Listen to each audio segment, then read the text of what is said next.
हरि ओम। श्रीमन्नारायण नारायण नारायण भजमन नारायण नारायण नारायण लक्ष्मी नारायण नारायण नारायण राघव नारायण नारायण नारायण माधव नारायण नारायण नारायण श्रीमन नारायण नारायण नारायण। प्रेम से वृंदावन बिहारी लाल की जय। अथ श्री कार्तिक मास महात्मंतर्गते अष्टविंशोऽध्याय नामः। ऋषिरुवाच शुक्लाष्टमी कार्तिके तु स्मृता गोपाष्टमी बुधैः कर्तव्यां तत्र दिने ब्रूहि वै सूतनंदना।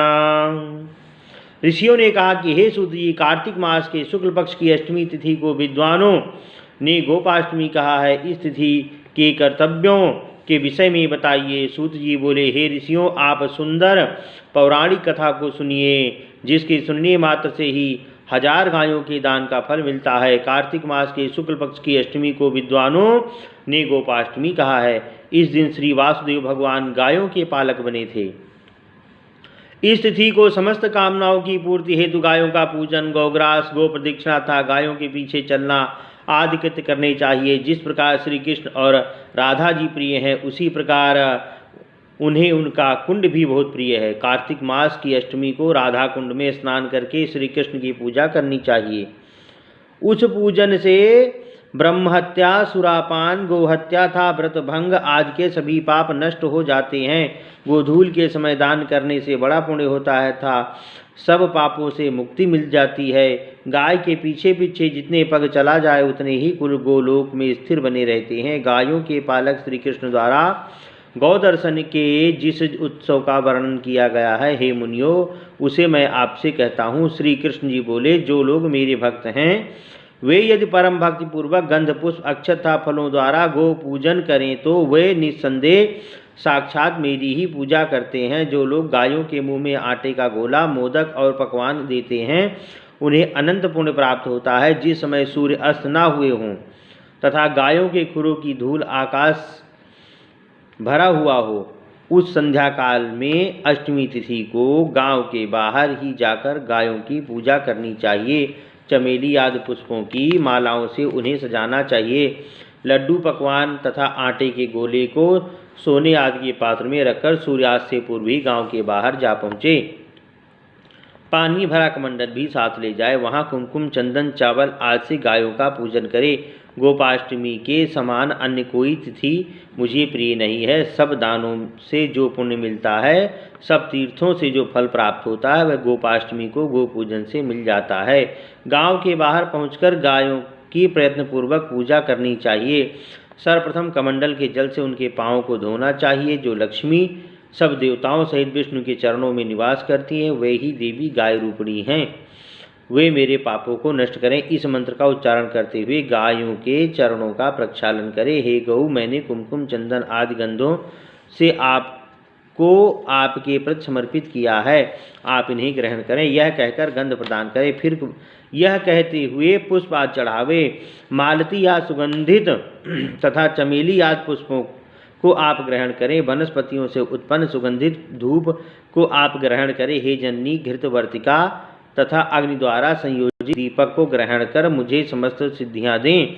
जगत माता, मैं आपको नैवेद्य, फल, चूर्ण आदि समर्पित कर बारंबार प्रणाम कर रहा हूँ। इस प्रकार पूजन करने के बाद प्रदक्षिणा और नमस्कार करके गायों के पीछे पीछे चले। स्त्री तथा शूद्र भी गो पूजन से परम लाभ प्राप्त करते हैं। फिर ब्राह्मणों, पुण्यशील तथा भक्तों तथा राज ऋषियों के विषय में तो कहा ही क्या जाए। 33 कोटि देवताओं के पूजन से जो फल प्राप्त होता है, वह गोपाष्टमी के दिन एक गाय का पूजन करने से मिलता है। अश्वमेध आदि यज्ञों तथा हजारों ब्राह्मणों को भोजन कराने का फल भी गोपाष्टमी के दिन गाय को केवल एक ग्रास खिलाने से मिल जाता है। सब तिथियों और सब देव मंदिरों में पुष्प दान करने से जो पुण्य मिलता है, वह गोपाष्टमी के दिन गौ पर पुष्प चढ़ाने से प्राप्त होता है। ब्रह्मांड खंड में रहने वाले सभी पितर देवताओं की प्रदक्षिणा करने का पुण्य भी गोपाष्टमी तिथि को गाय की प्रदक्षिणा करने से प्राप्त होता है। गाय के समान कोई धन नहीं, वह रक्षा करने वाली एवं पापों को नष्ट करने वाली।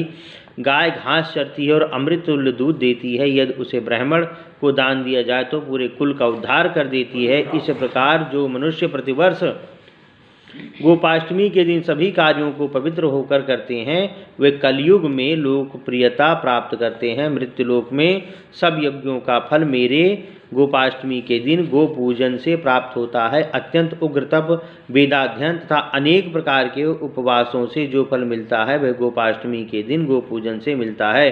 संसार में चंद्र तथा सूर्य तुल्य ग्रहों के समान विपुल भोगों को भोगने के बाद गोपूजक व्यक्ति अंत में मेरे लोक को आता है।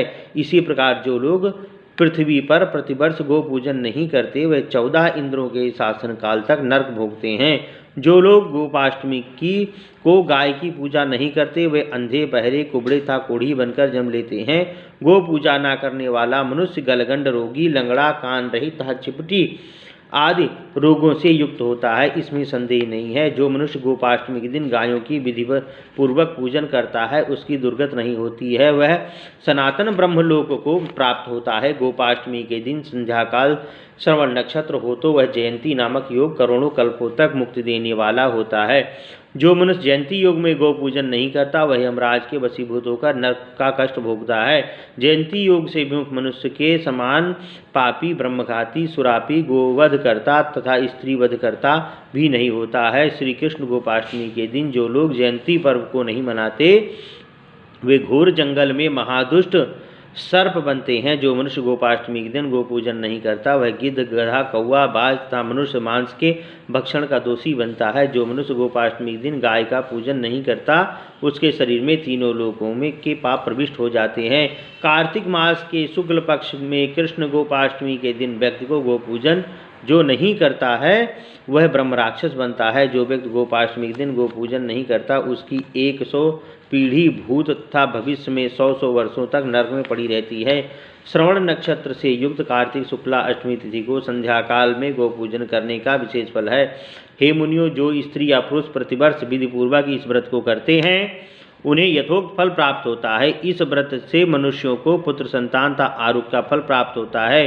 वे इस लोक में धर्मरत रहकर मृत्यु के पश्चात वैकुंठ लोक को जाते हैं। फिर वे मनुष्य दिव्य विमानों में लाखों वर्षों तक बैठे हुए अनेक प्रकार के भोगों का भोग करने के बाद पुण्य समाप्त होने पर किसी श्रेष्ठ कुल में जन्म लेते हैं। सब कार्यों में समृद्ध, सब सुखों में प्रवृद्ध, सर्वधर्मों में युक्त एवं सब गोकुलों से संयुक्त पाकर वे किसी वरिष्ठ राजा के कुल में जन्म लेता है। जो मनुष्य गोपाष्टमी के दिन विधिपूर्वक गो पूजा करता है वह भयंकर यम मार्ग को त्याग विष्णु के परम पद को प्राप्त करता है। जिस देश में पापों को नष्ट करने वाली तथा समस्त कामनाओं को देने वाली गायों को गोपाष्टमी के दिन सब अलंकारों से युक्त करके पूजा की जाती है वहाँ किसी विदेशी राजा का आक्रमण या भय नहीं होता। वहाँ इंद्र देवता बहुत वर्षा करते हैं तथा कोई कलह तथा भय नहीं रहता। जिन घरों में इस दिन पवित्र गाय की पूजा होती है वहाँ सब प्रकार की समृद्धियाँ बनी होती हैं और उपसर्ग आदि से उत्पन्न भय उपस्थित नहीं होते हैं। हे राजन, गोपाष्टमी के दिन जो लोग गो पूजन करते हैं उनके घर पर लक्ष्मी स्थिर बनी रहती हैं। ब्राह्मणों गोपाष्टमी के दिन गो पूजन करने वाले के कार्य सिद्ध होते हैं तथा मृत्यु के समय भगवान वासुदेव का स्मरण भी होता है। जिस दिन संध्या के समय श्रवण नक्षत्र हो पूजन हेतु उसी अष्टमी को ग्रहण करना उचित होता है क्योंकि वह भुक्त मुक्तदायक है। जयंती पर्व में गोपूजन करने से सभी पाप नष्ट हो जाते हैं। ब्रह्महत्या, स्वर्ण की चोरी, सुरापान, ठाकुर पत्नी गमन आदि सभी पाप क्षय हो जाते हैं। गोपाष्टमी को गोपूजन करने से सनातन लोक की प्राप्त होती है।